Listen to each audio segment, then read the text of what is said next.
Hello everyone, welcome to global online स्पर्धा परीक्षा. दिस is Arvind आणि आज आपण महाराष्ट्र शिक्षक पात्रता परीक्षा 2024 अंतर्गत येणाऱ्या सामान्य विज्ञान विषयात असणाऱ्या द्रव्याच्या अवस्था, स्टेट्स ऑफ मॅटर, या टॉपिकवरील इम्पॉर्टंट MCQ पाहणार आहोत. हे आपलं या सिरीजमधलं 6वं लेक्चर आहे. तर आपल्याला आपण ग्लोबल ऑनलाईन स्पर्धा परीक्षा प्लॅटफॉर्मवरती महा TET 2024 या कोर्समध्ये आम्ही तुम्हाला संपूर्ण अभ्यासक्रमावर आधारित video lectures, daily live class, संपूर्ण अभ्यासक्रमाच्या नोट्स, 50पेक्षा अधिक मॉक टेस्ट, तसेच संपूर्ण अभ्यासक्रमावर आधारित MCQ प्रोव्हाइड करत आहोत. हा कोर्स जॉईन करण्यासाठी आयदर तुम्ही दिलेल्या नंबरवरती कॉन्टॅक्ट करू शकता, अदरवाईज तुम्ही प्ले स्टोअरवरती जाऊन ग्लोबल ऑनलाईन ॲप डाउनलोड करून तिथे आपले नाव रजिस्टर करू शकता. तर आज या MCQ सेशनमधला पहिला प्रश्न, क्वेश्चन नंबर 21. कोरडा बर्फ म्हणजे काय? What is a dry ice? तर ड्राय आईस जो आहे, ड्राय आईस हा आहे solid carbon dioxide. Solid CO2 ला आपण ड्राय आईस म्हणतो, कारण ड्राय आईस हा सब्लिमेशन किंवा त्याला आपण संप्लवन ही प्रॉपर्टी दाखवतो, ज्याच्यामध्ये ड्राय आईस सॉलिडमधून डायरेक्टली गॅसेसमध्ये कन्वर्ट होतो. युजली ज्यावेळेस आपण सॉलिडला हीट करतो त्यावेळेस तो लिक्विडमध्ये कन्वर्ट होऊन नंतर तो पुढच्या स्टेपमध्ये गॅसमध्ये कन्वर्ट होतो. तर इथे डायरेक्टली सॉलिडचा गॅसेसमध्ये कन्वर्जन होतं, जसं कापूर आहे, नॅफ्थलीन आहे, आयोडीन, या सगळ्या गोष्टी सब्लिमेशन या प्रॉपर्टी दाखवतात. आणि ड्राय आईस ज्या अर्थी सॉलिडमधून डायरेक्टली गॅसमध्ये कन्वर्ट होतो, मध्ये लिक्विड फेज तो दाखवत नाही, म्हणून त्याला ड्राय आईस किंवा कोरडा बर्फ असे म्हणतात. So the correct answer is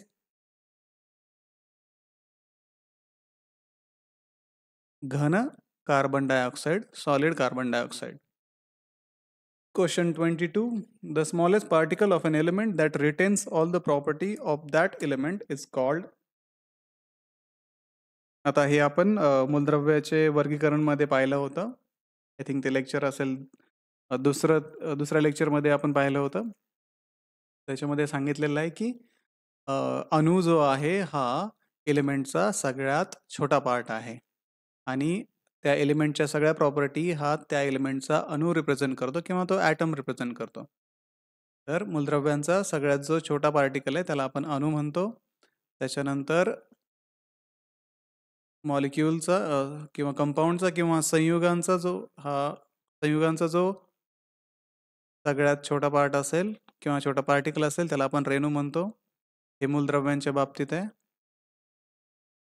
संयुग म्हणजे दोन अणूंपासून बनलेलं कंपाऊंड, त्याला आपण संयुग म्हणतो. आयन जो आहे एखाद्या एलिमेंटचा ॲटम ज्यावेळेस इलेक्ट्रॉन लूज करतो किंवा गेन करतो त्यावेळेस पॉझिटिव्हली चार्ज किंवा निगेटिव्हली चार्ज्ड आयन्स तयार होतात. इथे सोडियम ज्यावेळेस एक इलेक्ट्रॉन देतो त्यावेळेस सोडियम प्लस Na+ हा आयन तयार करतो. क्लोरीन ज्यावेळेस एक इलेक्ट्रॉन घेतो त्यावेळेस तो Cl- हा आयन फॉर्म करतो. ठीक आहे. तर मग याचं जे आन्सर होतं ते अणू किंवा ॲटम हे आहे. Next question 23. खालीलपैकी कोणते विषमांगी मिश्रणाचे उदाहरण आहे? Which of the following is an example of a heterogeneous mixture? तर हेट्रोजिनियस मिक्सचर, आपण होमोजिनियस आणि हेट्रोजिनियस हे मिक्सचरचे 2 टाईप पाहिलेत. त्याच्यामध्ये होमोजिनियस मिक्सचर आपण पहिले पाहूयात. तर होमोजिनियस मिक्सचर म्हणजे असं मिक्सचर की ज्याच्यामध्ये दोन जे कन्स्टिट्युएंट असतील ते एकमेकांमध्ये परफेक्टली मिक्स झालेले असतात आणि त्याच्यामध्ये फेजेस दिसत नाही. दोन जे कन्स्टिट्युएंट असतील किंवा दोन त्याचे जे सोल्यूट असतील किंवा दोन कंपाऊंड जे मिक्स झाले असतील ते आपण आयडेंटिफाय डोळ्यांनी करू शकत नाही. ते एकत्र एकसंध राहतात. उदाहरणार्थ खारे पाणी हे होमोजिनियस मिक्सचर आहे. लिंबू पाणी हेही होमोजिनियस मिक्सचर आहे. ज्याच्यामध्ये दोन्ही सबस्टन्स एकामध्ये मिक्स होतात आणि त्यांना डिस्टिंग्विश करणं किंवा वेगवेगळं पाहणं हे शक्य होत नाही. हवा ही होमोजिनियस मिक्सचरचं उदाहरण आहे. बट ग्रॅनाइट जे आहे, ग्रॅनाइट हे हेट्रोजिनियस मिक्सचर आहे. ते कसं आपण पाहूयात. ग्रॅनाइट जे बनतं ते इग्नियस रॉक पासून बनतं. इग्नियस रॉक म्हणजे असा रॉक की जो लावा रसापासून बनतो. ज्यावेळेस पृथ्वीच्या भूगर्भामध्ये वेगवेगळे पदार्थ मेल्ट होतात आणि त्यांच्यापासून मॅग्मा तयार होतो. मॅग्मा ज्यावेळेस जमिनीवरती येतो त्यावेळेस तो थंड होऊन त्याच्यापासून इग्नियस रॉक बनतात आणि इग्नियस रॉक पासून ग्रॅनाइट बनतं. तर ग्रॅनाइटमध्ये वेगवेगळे पार्टिकल जे आहेत ते मिक्स झालेले नसतात. ते ॲज इट इज क्रिस्टलाइन फॉर्ममध्ये त्याच्यामध्ये ॲड झालेले असतात. म्हणून आपण ज्यावेळेस ग्रॅनाइटकडे पाहतो, तुम्ही एक्झाम्पल पाहिलं असेल, ग्रॅनाइट जनरली फरशीमध्ये किंवा खिडक्यांच्या चौकटीला वगैरे ग्रॅनाइट वापरतात. तर त्या ग्रॅनाइटमध्ये आपल्याला त्याच्यातले जे पार्टिकल आहेत ते स्पष्टपणे दिसतात. म्हणून ग्रॅनाइट हे हेट्रोजिनियस किंवा विषमांगी मिक्सचर किंवा मिश्रण आहे. So the correct answer is a C, granite. Question 24. द्रावणाविषयी खालीलपैकी कोणते विधान सत्य आहे? Which of the following statement is about solution is a true statement? तर पहिलं आहे, द्रावण नेहमी समांगी मिश्रणे असतात. द्रावणे गाळण्याद्वारे त्याच्या घटकामध्ये वेगवेगळे केले जाऊ शकतात. द्रावणात विद्रावकापेक्षा विद्राव्य जास्त प्रमाणात असते. वायूंनी द्रावण तयार करता येत नाही. तर आता द्रावणाचं जर एक्झाम्पल घेतलं तर आपण साखरेचं पाणी साधं एक्झाम्पल घेऊ शकतो. जर आपण साखर आणि पाणी मिक्स केलं, ते कम्प्लिटली मिक्स होणार आहे एकमेकांमध्ये आणि त्याचं द्रावण तयार होणार आहे. तर हे जे द्रावण आहे ते समांगी मिश्रणाच्या पद्धतीमध्ये तयार होतं. आपण ते गाळण्याद्वारे सेपरेट करू शकत नाही. याच्यामध्ये विद्रावक जास्त असतं. हा ऑप्शन चुकीचा आहे. हा ऑप्शन चुकीचा आहे. वायूंनी द्रावण तयार करता येत नाही. हवा हे याचं बेस्ट एक्झाम्पल आहे. हवा हे द्रावण आहे, ते वायूंनी बनलेलं आहे. म्हणून द करेक्ट आन्सर इज, द्रावण नेहमी समांगी मिश्रणे असतात. Solution are always homogeneous mixtures. Next question, question number 25. In process where a liquid is rapidly rotated, denser particles settle at the bottom while lighter particle remains at the top. This principle finds application in. तर द्रव वेगळे फिरवल्या जाणाऱ्या प्रक्रियेत घनदाट कण तळाशी स्थिरावतात तर हलके कण शीर्षस्थानी राहतात. या तत्वाचा उपयोग यामध्ये केला जातो. उदाहरणं दिलेत. अपकेंद्रण म्हणजे सेंट्रिफ्युगेशन, बी भागशः ऊर्ध्वपातन म्हणजे फ्रॅक्शनल डिस्टिलेशन, सी बाष्पीभवन ऊर्ध्वपातन. ऊर्ध्वपातन आपण लास्ट लेक्चरमध्ये, मागच्याच लेक्चरमध्ये पाहिलंय, ज्याच्यामध्ये दोन लिक्विड जे असतील ते आपण गॅसेस स्टेटमध्ये नेऊन नंतर परत त्याचं लिक्विडमध्ये कन्व्हर्जन करतो आणि दोन लिक्विड सेपरेट करतो आपण. त्यांचा जर उत्कलनांक किंवा बॉइलिंग पॉईंट वेगवेगळा असेल तर आपल्याला ऊर्ध्वपातन ही मेथड वापरता येते. याच्यामध्ये हीट इन्व्हॉल्व आहे, त्याच्यानंतर कंडेन्सेशन इन्व्हॉल्व आहे. इथं हीट केलं जातं आणि इथं हीट काढून घेतली जाते किंवा थंड केलं जातं. बाष्पीभवनमध्ये लिक्विडचं कन्व्हर्जन गॅसमध्ये होतं. इथं हीट वापरली जाते. भागशः ऊर्ध्वपातन म्हणजे फ्रॅक्शनल डिस्टिलेशन. तर फ्रॅक्शनल डिस्टिलेशन करण्यासाठी एक इन्स्ट्रुमेंट वापरलं जातं, त्याला आपण फ्रॅक्शनेटिंग कॉलम असे म्हणतो. तर फ्रॅक्शनेटिंग कॉलमचा यूज करून दोन लिक्विड की ज्यांचा जो बॉइलिंग पॉईंट असेल, उत्कलनांक असेल, तो एकमेकांच्या खूप जवळ असतो, काही अंश सेल्सिअसने जवळ असतो, त्याच्यामध्ये भागशः ऊर्ध्वपातन हे केलं जातं. तर त्याचं बेस्ट एक्झाम्पल जर पाहिलं तर पेट्रोलियम इंडस्ट्रीमध्ये भागशः ऊर्ध्वपातन किंवा फ्रॅक्शनल डिस्टिलेशन वापरतात, ज्याच्यामध्ये खनिज तेलापासून पेट्रोल, डिझेल, त्याच्यानंतर LPG ह्या गोष्टी वेगवेगळ्या करण्यासाठी फ्रॅक्शनल डिस्टिलेशनचा उपयोग केला जातो. तर अपकेंद्रण किंवा सेंट्रिफ्युगेशन. तर अपकेंद्रण किंवा सेंट्रिफ्युगेशनमध्ये काय होतं? एक या टाईपमध्ये एक इन्स्ट्रुमेंट असतं. मध्ये हा रोटर असतो, हा फिरण्याचं काम करतो. त्याच्यानंतर समजा ह्या 2 परीक्षा नळी आहेत. या परीक्षा नळीमध्ये हेटेरोजिनियस मिक्सचर घेतलेलं असतं. त्याच्यानंतर या रोटरला अडकवल्यानंतर, ह्या शाफ्टला अडकवल्यानंतर त्यांना जोराजोरात फिरवलं जातं आणि या फिरण्याच्या प्रक्रियेने सेंट्रिफ्युगल फोर्स त्याच्यावरती अप्लाय होतो आणि याच्यामधले जे जड पार्टिकल असतील ते फिरवून झाल्यानंतर असं दिसतं की ते तळाला असतात. इथे जड आणि वरती जे राहतात ते हलके पार्टिकल. आणि या पद्धतीने हे मिक्सचर आपण सेपरेट करू शकतो. तर या मेथडला सेंट्रिफ्युगेशन मेथड म्हणतात. So the correct answer is a centrifugation अपकेंद्रण.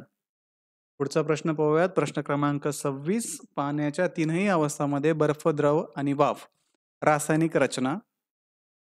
Option दिलेत खूप वेगळी असते, समान राहते, कधी समान तर कधी वेगळी, वरीलपैकी काहीही नाही. आता याच्यामध्ये रासायनिक रचनेविषयी सांगितलंय. आता पाण्याच्या ज्या तीनही अवस्था आहे, सॉलिड म्हणजे बर्फ, लिक्विड म्हणजे पाणी आणि गॅस म्हणजे वाफ.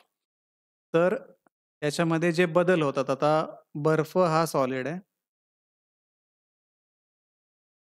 लिक्विड पाणी हे लिक्विड आहे आणि वाफ हे गॅस आहे. तर याच्यामध्ये चेंजेस जे होतात ते हीट अप्लाय करून चेंजेस होतात.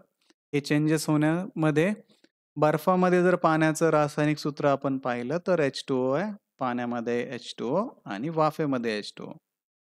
म्हणजे ज्या रासायनिक प्रॉपर्टी असतील, ज्या रासायनिक गुणधर्म असतील पाण्याचे कुठल्याही स्टेटमध्ये जर पाहिलं तर ते समान असतात. पण भौतिक गुणधर्म जर पाहिले, सॉलिड बर्फाच्या केसमध्ये ज्यावेळेस ते सॉलिड असणार आहे त्यावेळेस त्याला एक डेफिनाइट आकार असणार आहे, एक डेफिनाइट आकारमान असणार आहे.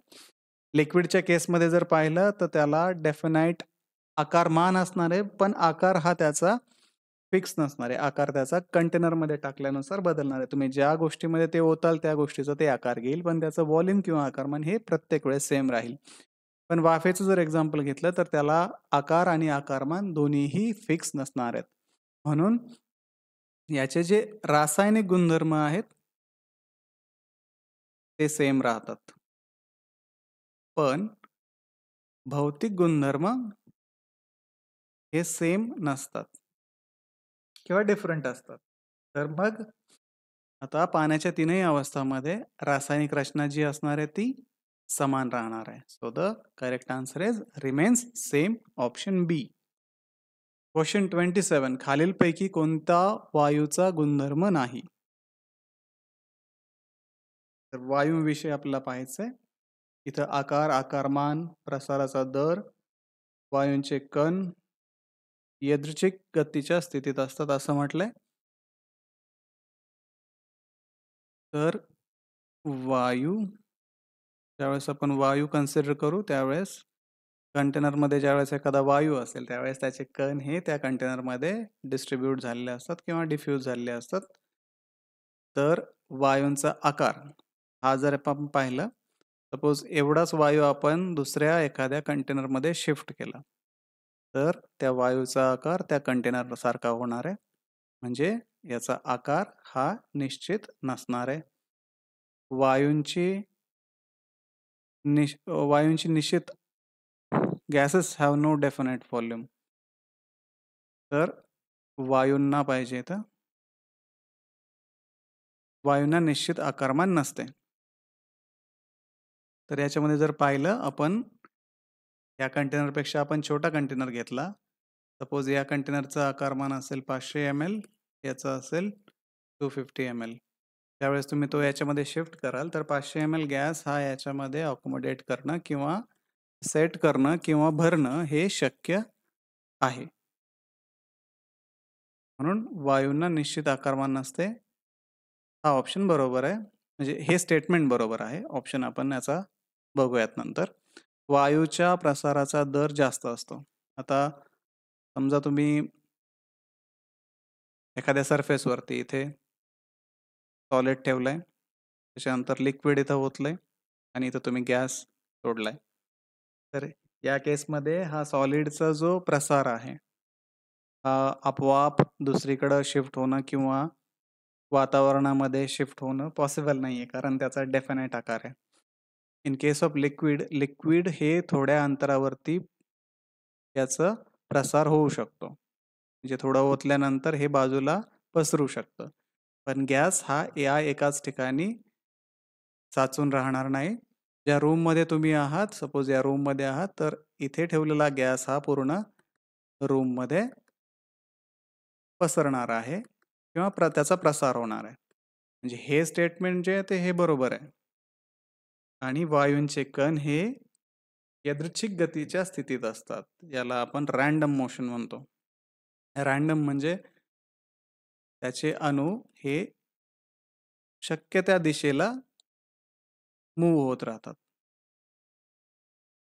ज्या दिशेला त्यांना शक्य आहे त्या दिशेला ते ट्रॅव्हल करतात. तर हेही स्टेटमेंट वायूंच्या बाबतीत बरोबर आहे.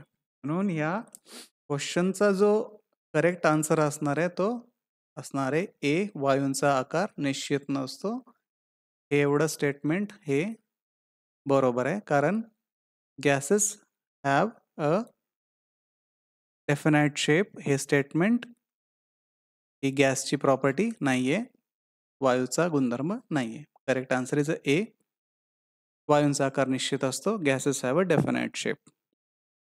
नेक्स्ट बघूयात आपण, समुद्र सपाटीवर पाण्याचा उत्कलन बिंदू डॅश डॅश आहे. The boiling point of water at sea level is dash dash. तर आपण पाहिलंय की पाण्याचा जो गोठणांक आहे तो 0 डिग्री सेल्सिअस. पाणी गोठतं 0 डिग्री सेल्सिअसला आणि पाणी उकळतं ते 100 डिग्री सेल्सिअसला. आता हे मेजरमेंट डिग्री सेल्सिअसमध्ये, हे आपल्याला केल्विनमध्ये जर करायचं असेल तर याच्यामध्ये 273 ॲड करायचं. 100 + 273 373 केल्विनमध्ये झालं. हे 273 केल्विन होईल, कारण याच्यामध्ये 273 आपण ॲड करतोय. तर 373 ऑप्शन सी हे करेक्ट आन्सर आहे. नेक्स्ट, वायूचे द्रवात रूपांतर करण्यासाठी खालीलपैकी कोणती परिस्थिती सर्वात अनुकूल आहे? याच्यासाठी आपल्याला वायूचं आणि द्रवाचं जे मॉलिक्युलर स्ट्रक्चर आहे किंवा मॉलिक्युलर डिस्ट्रीब्युशन आहे, त्याच्यातले जे कण आहे त्यांची स्थिती आपल्याला माहिती पाहिजे. आपण ज्यावेळेस लिक्विड कन्सिडर करतो त्यावेळेस लिक्विडमध्ये असणारे जे पार्टिकल आहेत, सपोज हे लिक्विडचे पार्टिकल आहे, एखाद्या कंटेनरमध्ये तुम्ही लिक्विड घेतलंय त्याच्यामध्ये असणारे लिक्विडचे कण, आणि एखादा क्लोज कंटेनर आहे. आता गॅस तुम्हाला स्टोअर करायचा तर क्लोज कंटेनर लागणार आहे. हा क्लोज कंटेनर आहे, याच्यामध्ये तुम्ही गॅस ऍड केलाय. तर आता तुम्हाला काय करायचंय की वायूचे द्रवात रूपांतर करायचंय, गॅस लिक्विडमध्ये कन्वर्ट करायचं आहे.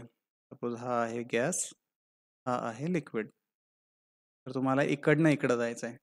आता ज्यावेळेस कुठल्याही पदार्थाची फेज चेंज होत असते, लायटर फेजकडनं डेन्स फेजकडे ज्यावेळेस तो जात असतो त्यावेळेस आपल्याला इथं डिफरन्स मेनली काय दिसतोय की आंतरआण्विक जे अंतर आहे, इंटरमॉलिक्युलर डिस्टन्स, दोन कणांमधलं अंतर गॅसेसमध्ये आणि लिक्विडमध्ये. गॅसेसमध्ये जास्त आहे, इंटरमॉलिक्युलर फोर्स म्हणूया आपण. गॅसेसमध्ये आणि लिक्विडमध्ये जास्त आहे, गॅसेसमध्ये, लिक्विडमध्ये कमी आहे. त्याच्यानंतर इंटरमॉलिक्युलर डिस्टन्स म्हणूयात, फोर्स नाही. आणि जर इंटरमॉलिक्युलर फोर्स जरी म्हटलं तर गॅसेसमध्ये तो फोर्स कमी असणार आहे, म्हणून ते एकमेकांपासून बाजूला आहे. लिक्विडमध्ये गॅसला कम्पेअर करता जास्त असणार आहे. त्याच्यानंतर कायनेटिक एनर्जी, गतिज ऊर्जा म्हणूयात आपण. तर गतिज ऊर्जा लिक्विडमध्ये गॅसेसपेक्षा कमी असते आणि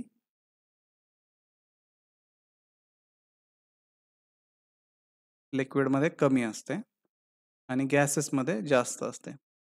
आता ही जी लिक्विडमध्ये किंवा गॅसेसमध्ये असणारी जी अणूंची किंवा रेणूंची किंवा कणांची गतिज ऊर्जा आहे, ही मेनली आपण जी हीट सप्लाय करतो त्याच्यापासून होते. म्हणजे ज्यावेळेस तुम्ही सॉलिडकडनं लिक्विडकडे जाल किंवा लिक्विडकडनं गॅसकडे जाल त्यावेळेस हा फेज चेंज करण्यासाठी तुम्हाला प्रत्येक स्टेपमध्ये हीट करावं लागतं. ही उष्णता द्यावी लागते. ज्यावेळेस तुम्ही सॉलिडला उष्णता द्याल तर ती उष्णता जी आहे ती सॉलिडचे कण ॲब्सॉर्ब करतील, लिक्विडचे कण ॲब्सॉर्ब करतील आणि ती उष्णता कन्वर्ट होईल कायनेटिक एनर्जीमध्ये किंवा गतिज ऊर्जेमध्ये. ती उष्णता बदलेल आणि मग ते लिक्विडचे किंवा गॅसेसचे जे कण असतील ते कायनेटिक एनर्जी घेऊन ते मोशनमध्ये जातील किंवा एका वेलॉसिटीमध्ये असतील किंवा फिरत असतील इकडे तिकडे.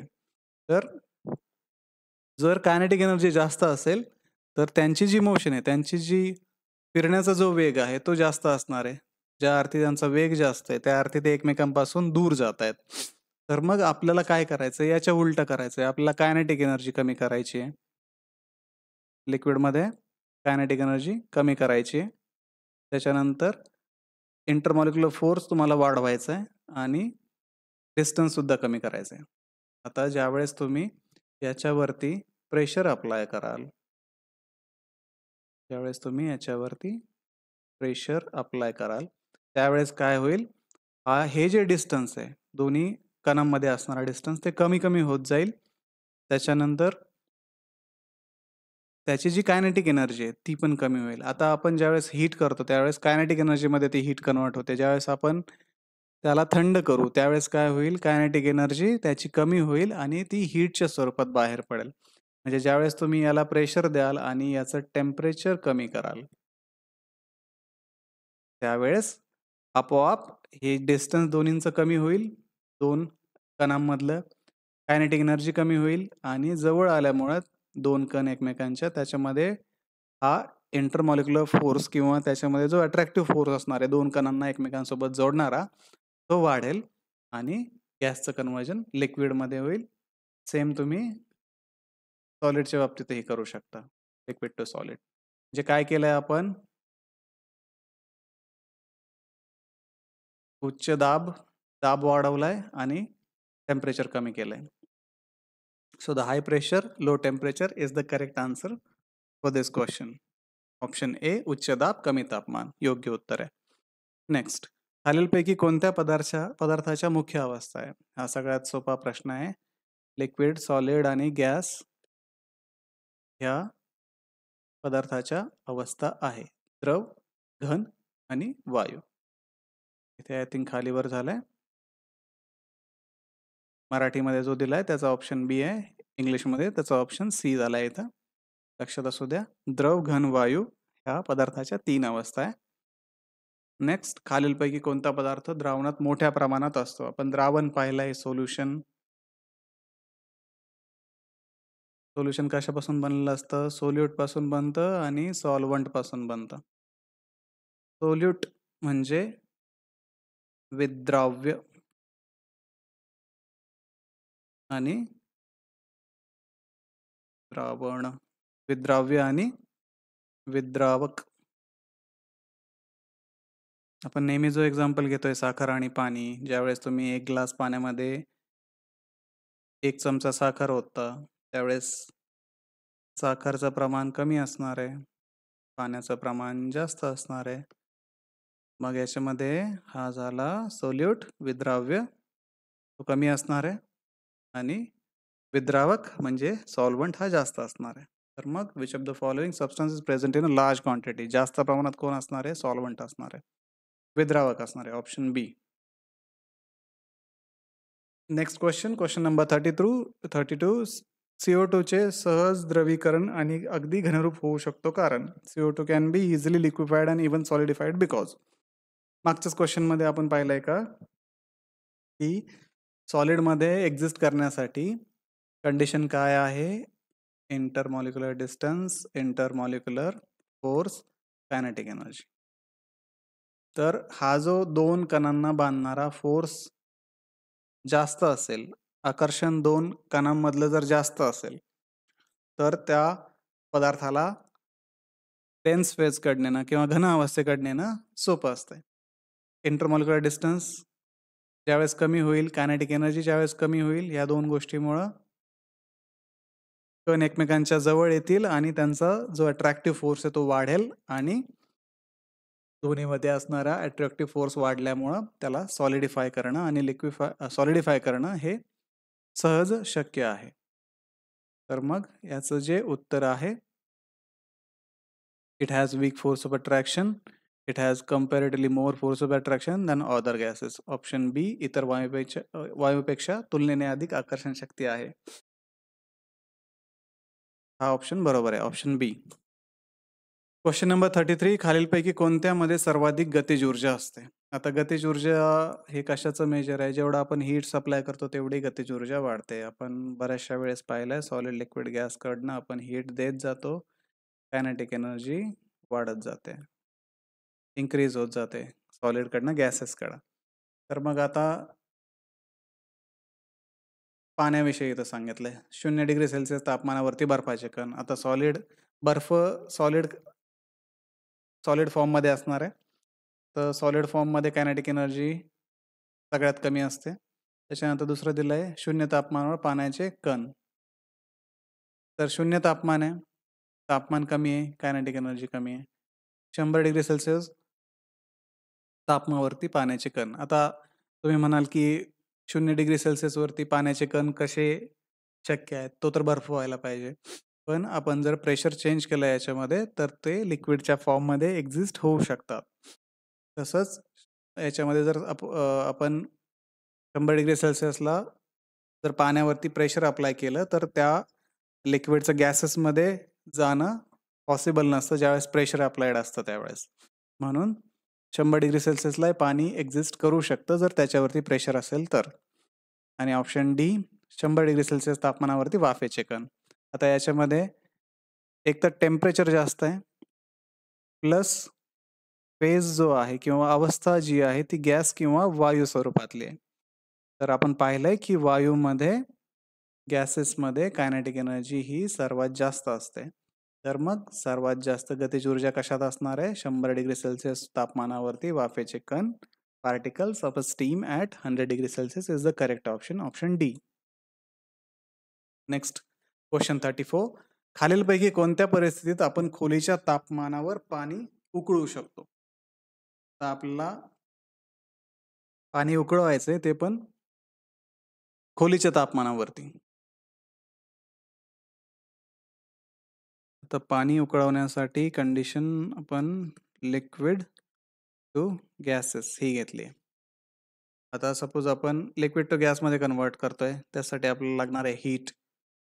आता लिक्विड टू गॅसमध्ये कन्वर्ट होताना याच्यामधलं जे लिक्विड आणि लिक्विडमधलं जे मॉलिक्युलचं डिस्टन्स असेल किंवा दोन कणांमधलं जे अंतर आहे ते आपल्याला वाढवायचं आहे. त्याच्यानंतर कायनेटिक एनर्जी त्याची वाढवायची आहे. हीट आपल्याला सप्लाय करायची आहे. सपोज आपण त्याच्यावरती खूप जास्त दाब दिला तर काय होईल? वरनं लिक्विड सपोज एक कंटेनर आहे त्याच्यामध्ये आपण प्रेशर अप्लाय करतोय. लिक्विड किंवा पाणी घेतलंय त्याच्यानंतर तुम्ही त्याला हीट अप्लाय केली आहे.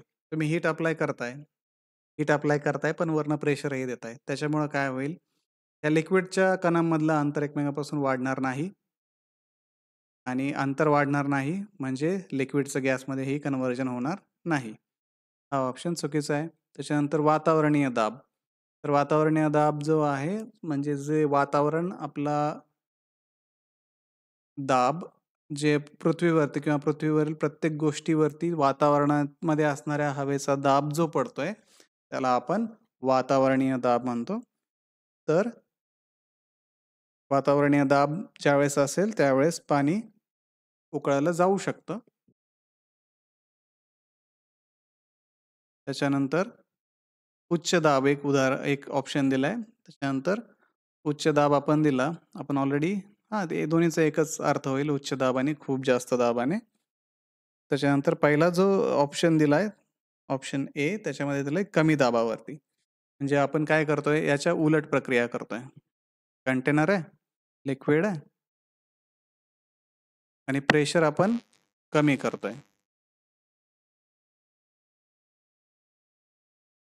त्यावेळेस तुम्ही हीट द्याल प्लस म्हणजे तुम्ही कायनेटिक हीट देता इन द सेन्स त्याची जी गतिज ऊर्जा आहे कणांची ती वाढवताय.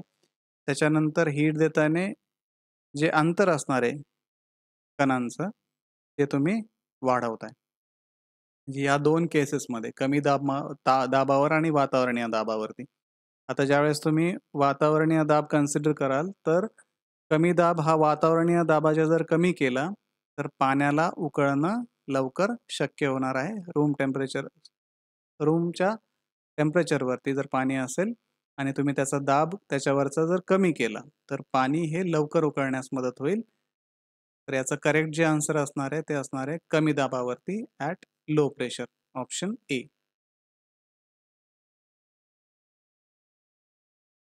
Next question 35. खालीलपैकी कोणते बाष्पीभवनाचा दर प्रभावित करत नाहीत?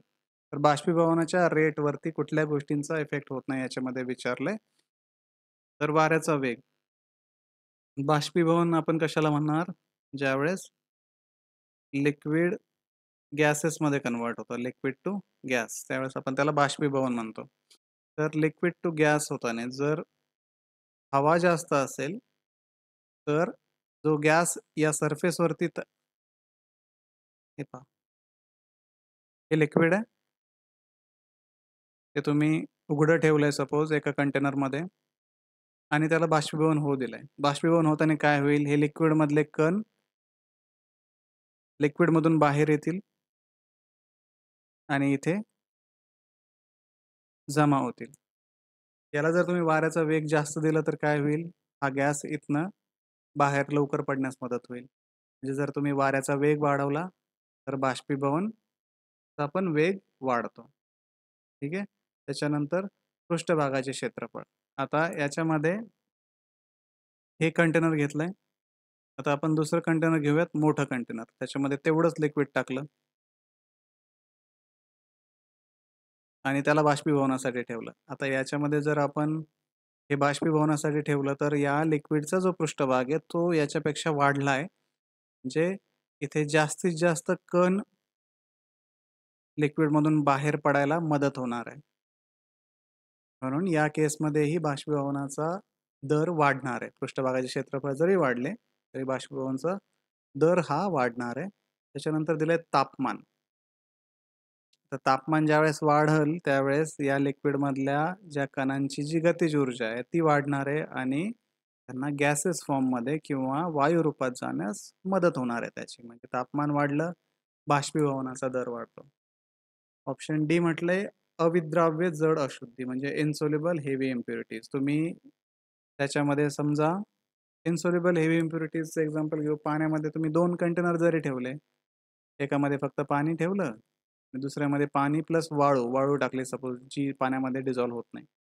आणि ते जर तुम्ही बाष्पीभवनासाठी ठेवलं तर त्या वाळू टाकण्याचा त्या बाष्पीभवनावरती काहीही परिणाम होणार नाही. सो द करेक्ट आन्सर जे असणार आहे ते इन्सोल्युबल हेवी इम्प्युरिटीज. जर तुम्ही बाकीच्या सगळ्या कंडिशन सेम ठेवल्या, टेम्परेचर सेम ठेवलं, वाऱ्याचा वेग सेम ठेवला, तापमान सेम ठेवलं, बट फक्त डिफरन्स काय ठेवलाय तुम्ही की बाबा याच्यामध्ये वाळू ऍड केली, याच्यामध्ये ॲज इट इज पाणी ठेवलंय, तर त्याच्यामध्ये त्या वाळू ऍड करण्याला त्याच्यावरती त्या वाळू ऍड करण्याचा त्या बाष्पीभवनावरती कुठलाही परिणाम होणार नाही. So the correct answer is insoluble heavy impurities. Next question 36. रेणूंची गतिज ऊर्जा थेट प्रमाणात असते. आपण हे बऱ्याचशा वेळेस पाहिलंय. ज्यावेळेस आपण टेम्परेचर वाढवतो त्यावेळेस कायनेटिक एनर्जी वाढते, गतिज ऊर्जा वाढते. म्हणजे जसं जेवढं तुम्ही तापमान वाढवणार तेवढं त्याची कायनेटिक एनर्जी वाढेल. सपोज बर्फ, लिक्विड आणि गॅस. इथे तुम्ही हीट केलं, याची सपोज कायनेटिक एनर्जी एक्स असेल, इथं याची कायनेटिक एनर्जी वाय असेल, इथं कायनेटिक एनर्जी झेड असेल. तर इथं टेम्परेचर सपोज 0 डिग्री सेल्सिअस होतं, इथं आपण 25 डिग्री सेल्सिअस घेऊ आणि इथं 100 डिग्री सेल्सिअस घेऊ. टेम्परेचर प्रत्येक ठिकाणी वाढतंय.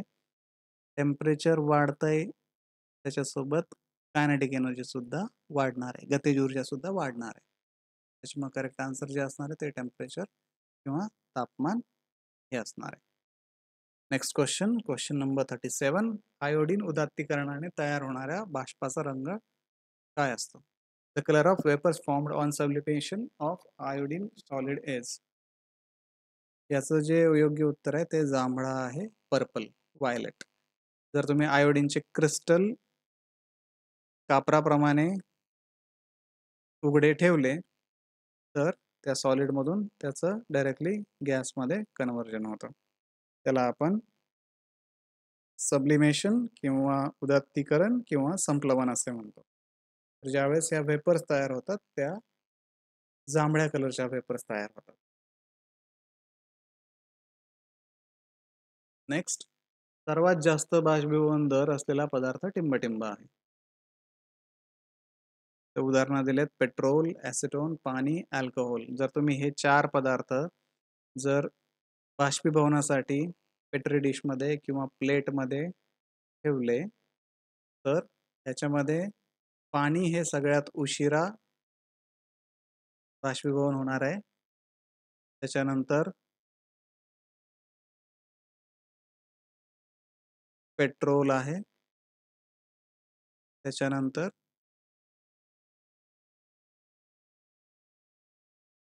अल्कोहोल आणि सगळ्यात पहिले ॲसिटोन. ॲसिटोन हे सगळ्यात पहिले बाष्पीभवन होतं, नंतर अल्कोहोल, नंतर पेट्रोल आणि शेवटी पाणी. So the correct answer is acetone, कारण ॲसिटोनचा बॉइलिंग पॉइंट हा बाकीच्यांपेक्षा कमी आहे. नेक्स्ट, जेव्हा 1 ग्लास पाण्यात 1 चमचा साखर विरघळली जाते, तेव्हा मिसळल्यानंतर द्रावणाचा प्रकार कोणता असतो? तर ज्यावेळेस तुम्ही साखर पाण्यामध्ये मिक्स कराल, त्यावेळेस तुम्हाला त्याच्यामध्ये काय दिसतं? साखर नाही दिसत, फक्त पाणी दिसतं. ती जी स्टेट आहे ती फक्त द्रव किंवा लिक्विड ओन्ली आहे. त्याच्यामध्ये साखर मिक्स पूर्ण झालेली असते. त्याच्यामध्ये घन हा प्रकार किंवा सॉलिड हा प्रकार काहीच दिसत नाही. मिक्सचर होमोजिनियस म्हणून फक्त लिक्विड किंवा द्रव दिसतं त्याच्यात. घन ते द्रव पदार्थाच्या स्थिती बदलाचे वर्णन करण्यासाठी कोणती संज्ञा वापरली जाते? म्हणजे आपल्याला जायचंय सॉलिडकडनं लिक्विडकडं. सॉलिडकडनं लिक्विड जाताना आपण त्याला काय म्हणतो? बर्फ गोठलेला असतो ऑलरेडी. बर्फ गोठण्यासाठी लिक्विड टू सॉलिड गेलेलं असतं. लिक्विड टू गॅस जाताना आपण उकळणे म्हणतो. बट बर्फ पासून पाण्याकडे जाताना सॉलिडकडून लिक्विडकडे जाताना आपण वितळणे वितळणे किंवा मेल्टिंग म्हणतो.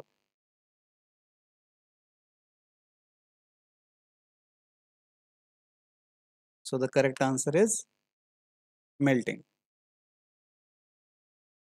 ठीक आहे.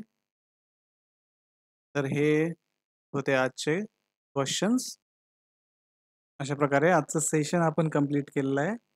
त्याच्यामध्ये तुम्ही क्वेश्चन्सचे आन्सर परत पहा, त्याचं एक्सप्लेनेशन परत पहा. काही अडचण वाटल्यास तुम्ही कमेंट करू शकता. मीनवाईल तुम्ही सबस्क्राईब करा ग्लोबल ऑनलाईनला, आणि आपण याच्यापुढेही असेच अजून पुढच्या टॉपिक्सवरती सेशन्स घेणार आहोत. त्याच्यामध्ये जे इम्पॉर्टंट MCQ आहेत TETच्या दृष्टिकोनातून ते आपण पाहणार आहोत.